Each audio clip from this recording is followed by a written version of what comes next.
bakit pa tayo mag-question and answer? Para atakihin ninyo ako? Tapos, alam naman nating lahat. Congressman Zaldico, Congressman Martin Romualdez lang ang nagdidesisyon sa budget ng bayan. Ang kaban ng bayan ay hindi dapat ninanakaw, hindi dapat sinasayang. Ito ay para sa mamamayan.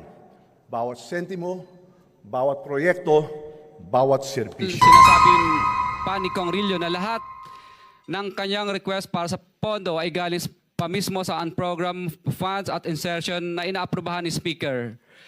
Ang tao ni Marvin Rillo na si Bogs Magalong ang pumupunta sa amin para kunin ang pera sa aming opisina o sa wine story.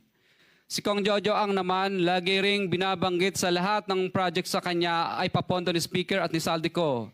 Mataas ang hinihingi sa project, dagdag pa niya, hindi naman lahat ng pera ay para sa kanya, kundi para kay Speaker at kay Zaldico.